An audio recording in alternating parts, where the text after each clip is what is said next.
السلام علیکم. په دې ویډیو کې به خبرې کوو د زنانو بیماری لیکوریا باره کې. د لیکوریا علامات څه دي نو ګورئ. لیکوریا کې اول واټري ډیسچارج شروع شي، د ویجانا نه د اوبو اخراج کیږي. دغه اوبه چې کوم ډېر زیات بدبوداره وي او دا چې کوم ځای کې ولګي نو هلته کې خارښ شروع شي.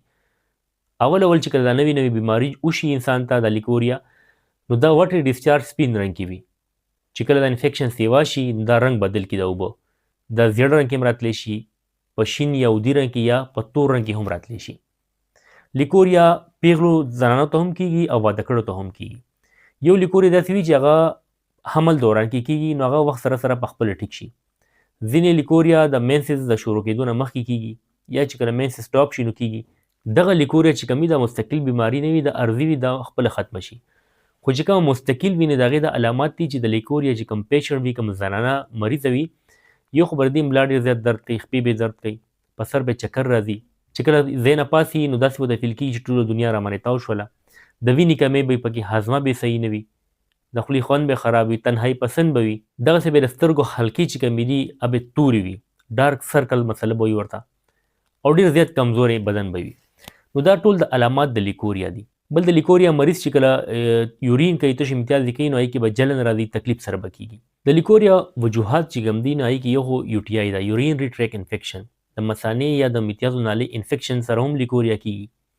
دغسې مینسز ابنارمل وي د کومې زنانه، یا هارمون امبیلنس وي، یا ذهني تناو ډپریشن وي ورته، یا چې کوم دی هغوی داسې خوراک کوي چې هغې کې مرچ مسالې ډېر زیاتې وي، فاسټ فوډ ډېر استعمالوي، اوبو مقدار کم څکي. حمل دوران کې هم دا کېږي، مینسز ابنارملي هم دا کېږي.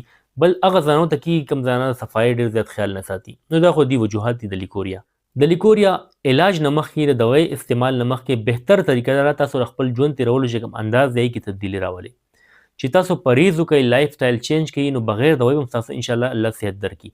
او که چېرې تاسو خپل ژوند کې تبدیلي نه راولئ، خپل خوراک کې تبدیلي نه راولئ، نو که تاسو هر قسمه دوایي استعمال کوئ، تاسو هومیوپیتھک استعمال کوئ، که حکیمي استعمال کوئ، که ایلوپیتھک انګریزي استعمال کوئ، نو فرق به ستاسو نه کېږي، صحت به ورته نه میلاویږي.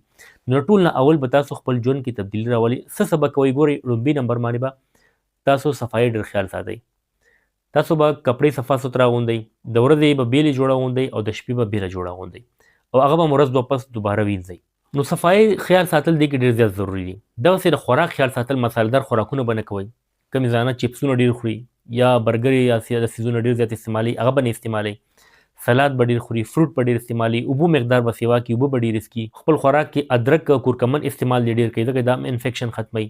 کم از کم روزانه دې 8 ګیلاسه اوبه خامخا څکي. که په یخنۍ کې د اوبو طلب نه وي نو 8 ګیلاسه دي چې سر راپاسي او د کېدو پورې دي 8 ګیلاسه اوبه خامخا څکل برابروي. نو چې کله تاسو د صفایي خیال وساتئ، د خوراک خیال وساتئ، بل خوب پوره کوئ، لیټ مو وده کېږئ چې خوب مو پوره وي، او تناو نه، ذهني تناو نه ځان ساتئ، ټینشن ډپریشن د دې نه هم ځان ساتئ.